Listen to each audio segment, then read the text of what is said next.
آیت نمبر 41 سورۃ الانعام، آیت نمبر 41۔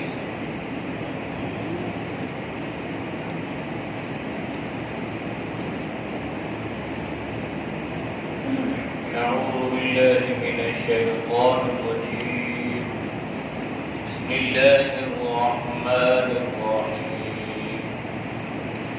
ولقد أرسلنا إلى أمم من قبلك فأخذناهم بالبأساء والضراء لعلهم يتضرعون، فلولا إذ جاءهم بأسنا تضرعوا ولكن قست قلوبهم وزين لهم الشيطان ما كانوا يعملون، فلما نسوا ما ذكروا به فتحنا عليهم أبواب كل شيء حتى إذا فرحوا بما أخذناهم بغتة فإذا هم مبلسون، فقطع دابر القوم الذين ظلموا والحمد لله رب العالمين۔ صدق الله العظيم۔ ترجمہ: وَلَقَدْ اور بے شک ارسلنا ہم نے بھیجے الی امم امتوں کی طرف من قبل کا آپ سے پہلے، فاخذناهم بس ہم نے ان کو پکڑا، بالبأساء سخت تکلیفیں، والضراء اور سختی میں، لعلهم يتضرعون تاکہ وہ گر گڑائیں، فلولا بسنا اذ جاءهم جب آئی ان کے پاس، بأسنا ہماری سختی، تضرعوا گر گڑائیں، ولیکن اور لیکن قست سخت ہو گئے، قلوبهم ان کے دل، وزینا اور مزین کیا، لهم الشیطان ان کے لیے شیطان نے، ما کانوا یعملون جو وہ کرتے تھے، فلما نسوا بس جب بھول گئے، ما وہ باتیں، ذکروا بھی جس کی نے نصیحت کی تھی، فتحنا علیہم بس ہم نے کھولے ان پر، ابواب دروازے، کل شیء ہر چیز کی، حتی یہاں تک اذا فرحوا جب وہ خوش ہو گئے، بما ان چیزوں سے اوتوا جو انہیں دی گئی تھی، اخذناهم ہم نے ان کو پکڑا، بغتۃ اچانک، فاذا هم مبلسون بس وہ ہو گئے ناامید، فقطع بس کاٹ دی گئی، دابر القوم الذین جڑ ان لوگوں کی جو لوگ ظالم تھے، والحمدللہ اور ساری تعریفیں اللہ کے لیے ہیں، رب العالمین پالنے والوں ہے جہان کا۔ آیات کا ماقبل آیات کے ساتھ لفظ یہ ہے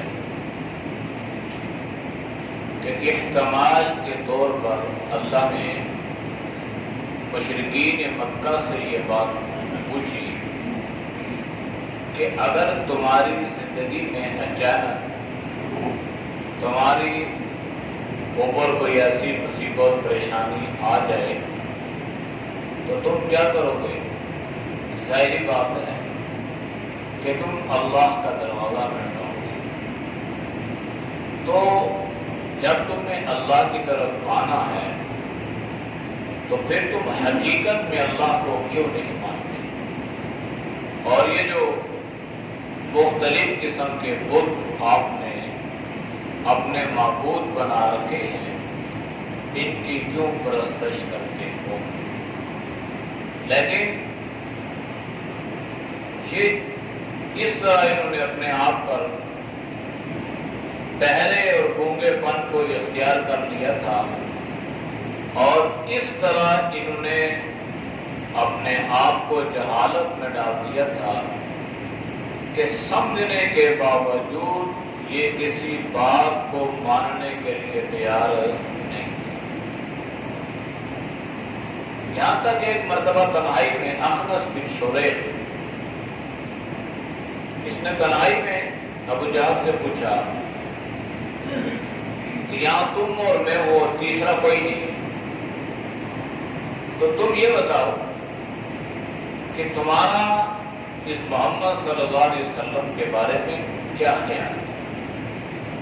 اب انسان ہے نا، آخر اندر اللہ نے انسان کے ایک ضمیر رکھا ہوتا ہے، تو وہ کبھی چھپ کے اس کا اظہار کرتا ہے، کبھی ظاہر کرتا ہے، کبھی تنہائی میں کرتا ہے، کبھی خلوت، لیکن وہ انسان کو مجبور بہرحال کرتا رہتا ہے۔ تو ابو جہل نے کہا کہ بات تو ٹھیک ہے تو سچا ہے، کبھی اس نے نبوت سے پہلے جھوٹ نہیں بولا، کبھی بدیانتی نہیں کی، اب بھی، لیکن یہ کیسے ممکن ہے کہ ہم سب کچھ اسی قبیلے میں مان لیں؟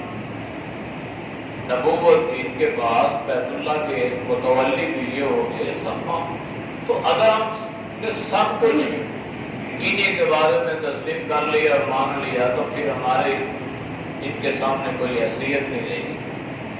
حالانکہ اس کی حیثیت بنتی اسی وقت جب وہ صلی اللہ علیہ وسلم پر ایمان لاتا، پہلے اس کی کیا حیثیت؟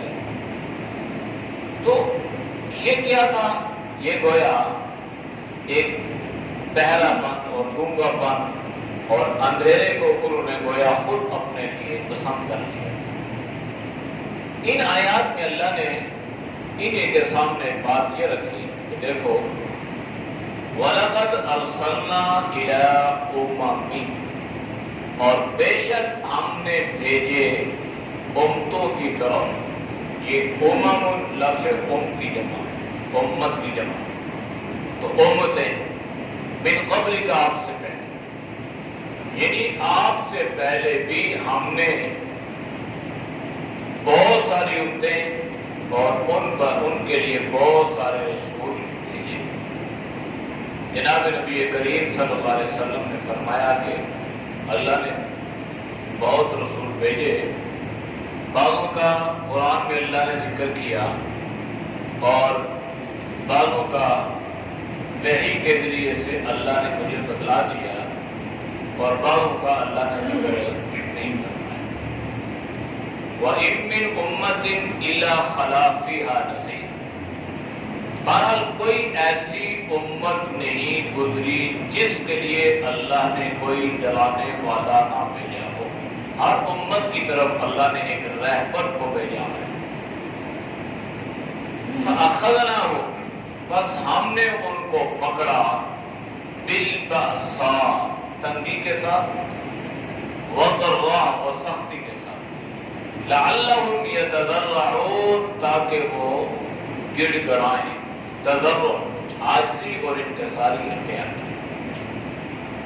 اب یہ جو پکڑنا تھا نا، یہ فی الفور نہیں تھا کہ اللہ نے نبی بھیجا، لوگوں کو دعوت دی، لوگ ایمان نہ لائے تو اللہ نے پکڑ لیا، ایسا نہیں تھا، بلکہ اللہ نے اس قوم کو بہت مواقع عطا کیے، بہت وقت دیا، سنبھلنے کا موقع دیا، بار بار تنبیہ فرمائی، یہاں تک کہ قوم نے انبیاء علیہ السلام سے معجزات طلب کیے، پھر انہیں یہاں تک بتلایا گیا کہ یہ جو معجزہ طلب کر رہے ہو، مانگ رہے ہو، اگر اللہ کی طرف سے اس کا صدور ہو گیا اور پھر تم ایمان نہ لائے تو تمہیں دنیا کی کوئی طاقت بھی اللہ کے عذاب سے نہیں بچا سکے گی، پھر تم تب بچو گے جب ایمان لاؤ گے، ورنہ کچل دیے جاؤ گے، ہلاک کر دیے جاؤ گے، تباہ کر دیے جاؤ گے۔ تو قوم نے کہا ٹھیک ہے، بالکل ہم اس بات کو ماننے کے لیے تیار ہیں، لیکن کیا ہوا کہ جب قوم نے معجزہ طلب کیا، اللہ نے ظاہر فرما دیا، پھر بھی ایمان نہ لائے تو اللہ نے ان کو عذاب میں مبتلا کر دیا۔ پھر عمومی عذاب اللہ نے قرآن میں ذکر فرمایا ہے، یہاں اللہ نے دو چیزیں ذکر فرمائی ہیں، بالبأساء والضراء۔ بأساء تنگی، اور علماء مفسرین نے لکھا ہے کہ اس سے مراد مال کی تنگی مراد ہے، والضراء سختی، اور اس سے مراد جسمانی سختی مراد ہے۔ دنیا میں دو چیزیں انسان کو بڑی محبوب ہیں، ایک اس کی صحت اور ایک اس کو مال۔ مال اور صحت یہ چیزیں انسان کو بہت محبوب اور انسان ان کو بہت پسند کرتا ہے، اور صحت تو واقعی اللہ کی بہت بڑی نعمت ہے، اس کی ہر انسان کو قدر کرنی چاہیے۔ اس کی قدر یہ ہے کہ حالت صحت میں انسان جتنی اللہ اس کو توفیق عطا کرے وہ اعمال کرتا رہے، تاکہ خدا نہ خواستہ اس پر کوئی بیماری آئے تو وہ اللہ اس کو بیماری میں بھی ان اعمال کا اجر عطا کرتا رہے۔ تو بالبأساء مالی حالت، نظام معیشت جو تھا ان کا گویا تباہ و برباد ہو گیا، رزق کے اعتبار سے ان کو اللہ نے پکڑ لیا۔ اور دوسری چیز جسمانی، وہ ضرع ان پر اللہ کی طرف سے کوئی جھٹکے آئے تاکہ وہ سنبھلیں، لعلہم یتضرعون، تاکہ وہ گڑ گڑائیں۔ اس سے مراد یہ ہے کہ تاکہ وہ اپنی ان حرکتوں سے باز آ جائیں اور وہ یہ سمجھیں کہ اللہ ہمیں جھٹکے دے رہا ہے۔ تو مفسرین نے لکھا ہے کہ یہ جو مالی اعتبار سے، یہ جسمانی اعتبار سے اللہ اگر کسی کو جھٹکا دے نا تو وہ فوراً اپنے آپ کو سنبھالنے کی کوشش کرے، یعنی وہ اس پہ راضی ہو جائے کہ اللہ تو نے مجھے بس اتنا جھٹکا دیا، اور فوراً توبہ اور رجوع الی اللہ کی طرف آئے، کہیں ایسا نہ ہو کہ اللہ اس کو مزید جھٹکے دیں جو اس کے لیے ناقابل برداشت ہے۔ پھر کیا ہوا؟ فلولا اذ جاءہم باسنا تضرعوا، جب اللہ کی طرف سے ان پر یہ سختی اور یہ تنگی آئی تو وہ نہ گڑ گڑائے، بس نہ گڑ گڑائے، عاجزی کی، تضرع کیا، رجوع الی اللہ کیا، توبہ کی، استغفار کیا۔ بالکل جب اللہ نے ان کو کسی آزمائش میں مبتلا فرمایا تو ان پہ کوئی اثر ہی نہ ہوا، کوئی گڑ گڑائے نہ، کوئی رجوع الی اللہ نہ کیا۔ کیوں؟ وَلَٰكِنْ قَسَتْ قُلُوبُهُمْ، اس لیے کہ ان کے دل جو تھے نا یہ بہت سخت ہو گئے تھے۔ یہ قساوت قلبی جو ہے نا، دل کی سختی جو ہے یہ بہت بری چیز ہے، دل کی سختی بہت بری چیز ہے۔ دل کی نرمی جو ہے اس کو پسند کیا ہے۔ قساوت قلبی، اب اللہ جھٹکے دے رہے ہیں، کہیں مال کا جھٹکا، کہیں صحت کا جھٹکا، بھائی سنبھلو، لیکن انسان پھر بھی نہیں سنبھلتا۔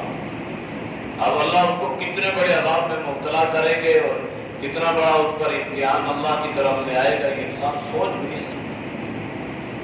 تو قساوت قلبی کی وجہ سے، دل کی سختی کی وجہ سے وہ لوگ رجوع الی اللہ نہ کر پائے، توبہ نہ کی، استغفار نہ کی۔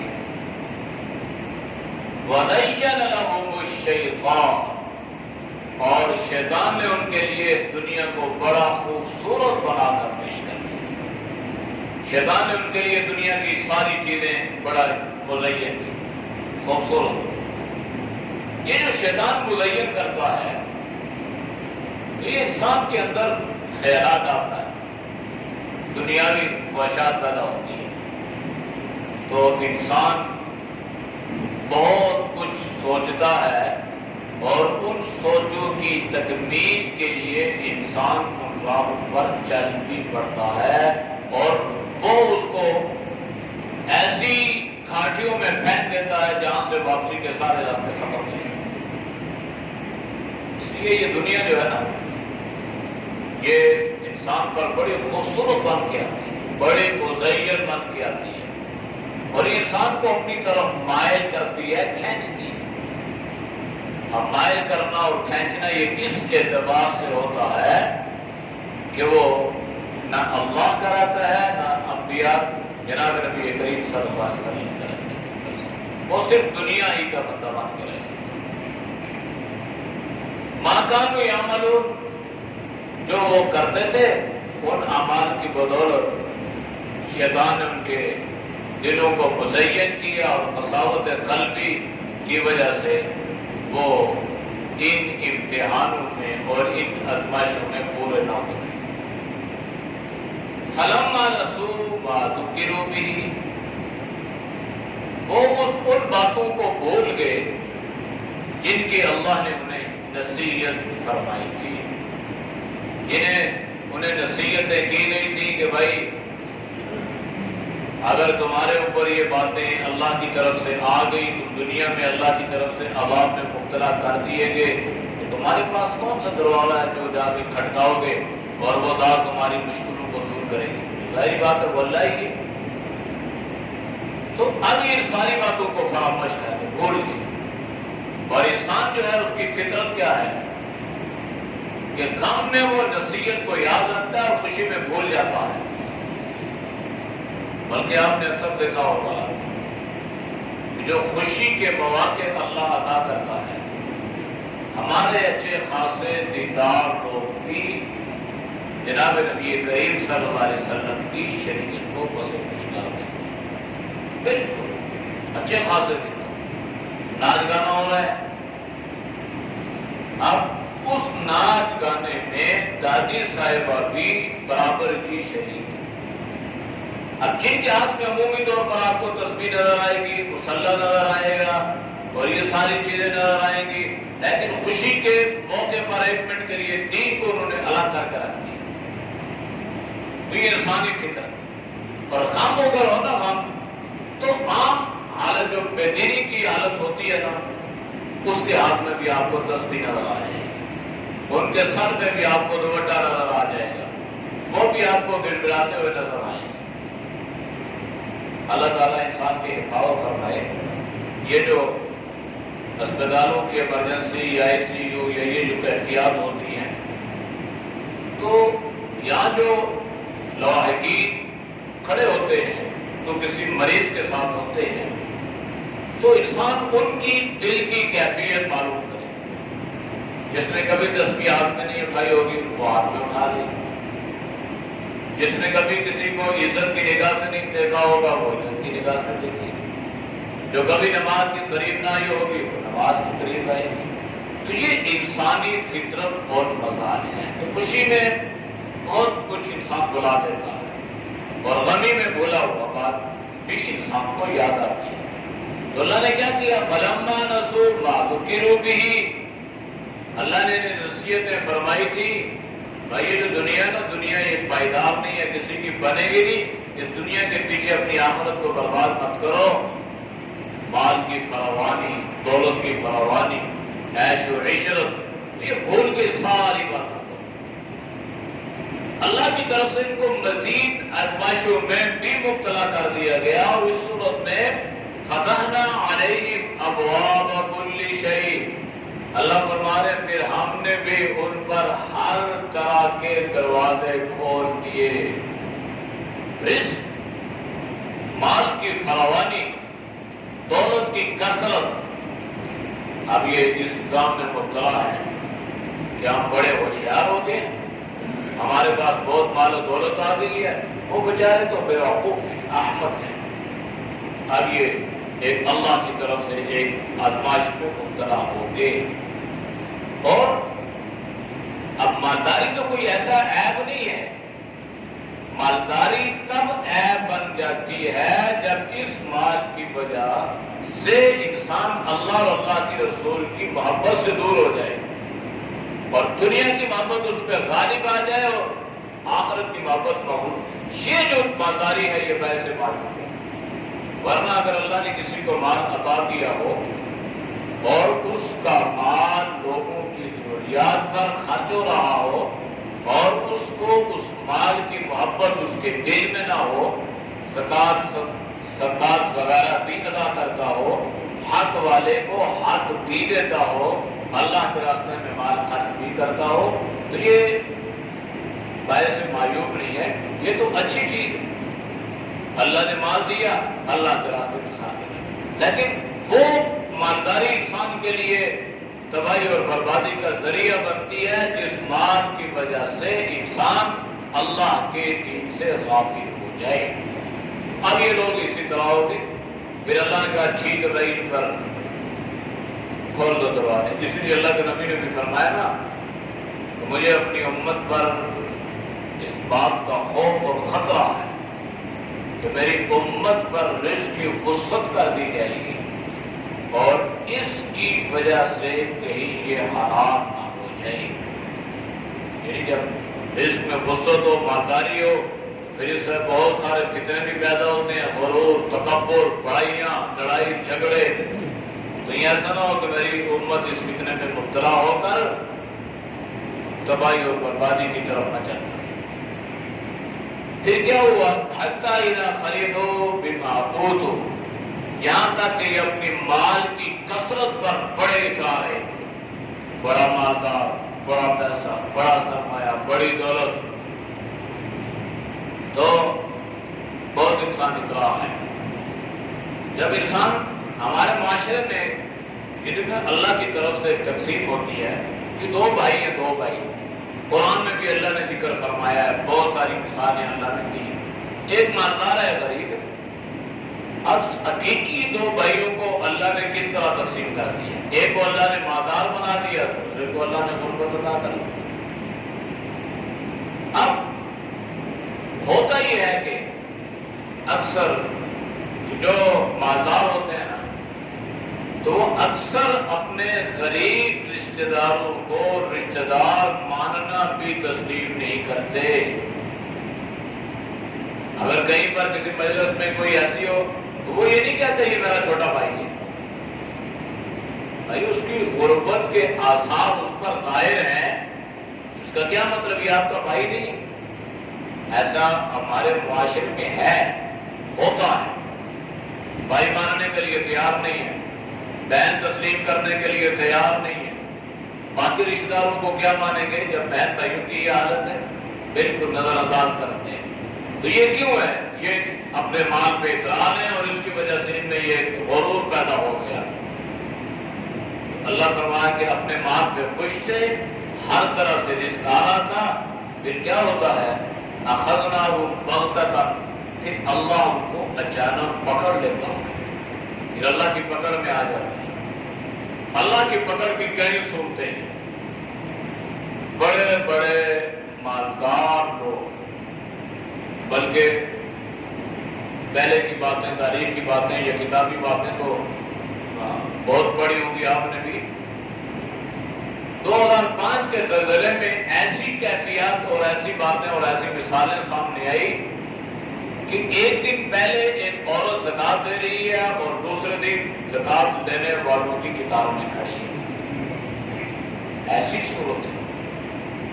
یہ جو 92-93 میں زلزلہ آیا جس میں بڑے بڑے امیر لوگ جن کا کروڑوں روپے کا مال جو ہے، میدہ جو ہے، یہ بنی اور یہ ساری بڑے بڑے گودام بھرے ہوئے تھے، اب کروڑ پتی لاکھ پتی وہ ایک لمحے میں اللہ نے ان کو کٹ پتی کرا دی۔ تو یہ ہے نا اخذناہم بغتۃ، اچانک اللہ کی طرف سے کوئی زلزلہ آ گیا، پانی آ گیا، سیلاب آ گیا، یا اللہ نے کسی ایسی بیماری میں مبتلا کر دیا اس بیماری کے علاج پر بھی ان کی ساری دولت صرف ہو گئی۔ ایسا یہ اللہ کی پکڑ، اس لیے اللہ بتانا یہ چاہ رہے ہیں کہ اگر یہ ساری چیزیں اللہ تمہیں عطا کر دینا تو اس پر اللہ کا شکر ادا کیا کرو، اترایا نہ کرو اور اس کی وجہ سے کسی پہ کوئی ظلم و زیادتی نہ کیا کرو۔ فَإِذَا هُمْ مُبْلِسُونَ، پھر وہ نا امید ہو کے رہے، ظاہر بات ہے جب کروڑپتی آدمی اس پر کیا بنے گی؟ یہ کیا ہوگا؟ دینے والے لینے والے بنے گے۔ اس لیے انسان جو ہے وہ اس اعتبار سے اللہ سے ڈرتا رہے کہ اللہ تعالیٰ تو نے دیا ہے اور اس کی وجہ سے کسی پر کوئی ظلم اور زیادتی نہ ہو، اور کوشش یہ کرے کہ اس کا مال اللہ کے دین کی سربلندی کا ذریعہ بنے۔ فَقُضِيَ دَابِرُ الْقَوْمِ الَّذِينَ ظَلَمُوا، بس اللہ نے کاٹ دی جڑ ان لوگوں کی جو ظالم تھے، ظلم کرنے والے تھے۔ اب یہ ظلم جو تھا یہ مال کی فراوانی کی وجہ سے تھا، یہ ظلم جو تھا یہ مال کی کثرت کی وجہ سے تھا، دولت کی وجہ سے تھا۔ تو اللہ نے کیا فرمایا کہ اللہ نے پھر ان کو جڑ سے اکھیڑ کے پھینک دیا، پھر ساری زندگی کبھی وہ زمین پر کھڑے ہونے کے قابل نہ۔ والحمدللہ رب العالمین، ساری تعریفیں سب کچھ اللہ کے لیے ہے جو سارے جہان کا پالنے والا ہے۔ یہ اللہ نے بتلایا کہ بھائی اللہ ہی ہے، اللہ نے پالنے کا ذمہ لیا ہے نا، تو اس لیے اپنے آپ کو یہ نہ سمجھو کہ یہ میری دولت اور میں اس کو جمع کر کے رکھوں، اور اگر میں خرچ کر دی اس کو خرچ کر دیا تو پھر میرا کیا بنے گا، میری اولاد کا کیا بنے گا۔ اللہ نے فرما دیا الحمدللہ رب العالمین، تعریف اس کے لیے جو ساری کائنات کو پال رہا ہے۔ آپ تو اشرف المخلوقات ہیں، آپ کو کیسے وہ ایسے چھوڑ دے گا؟ اس لیے اللہ نے رزق کا ذمہ لیا، وما من دابۃ فی الارض۔ اعوذ باللہ من الشیطان الرجیم، بسم اللہ الرحمن الرحیم، وَلَقَدْ أَرْسَلْنَا إِلَىٰ أُمَمٍ مِّن قَبْلِكَ فَأَخَذْنَاهُم بِالْبَأْسَاءِ وَالضَّرَّاءِ لَعَلَّهُمْ يَتَضَرَّعُونَ فَلَوْلَا إِذْ جَاءَهُم بَأْسُنَا تَضَرَّعُوا وَلَٰكِن قَسَتْ قُلُوبُهُمْ وَزَيَّنَ لَهُمُ الشَّيْطَانُ مَا كَانُوا يَعْمَلُونَ فَلَمَّا نَسُوا مَا ذُكِّرُوا بِهِ فَتَحْنَا عَلَيْهِمْ أَبْوَابَ كُلِّ شَيْءٍ حَتَّى إِذَا فَرِحُوا بِمَا أُوتُوا أَخَذْنَاهُمْ بَغْتَةً فَإِذَا هُمْ مُبْلِسُونَ فَقُطِعَ دَابِرُ الْقَوْمِ الَّذِينَ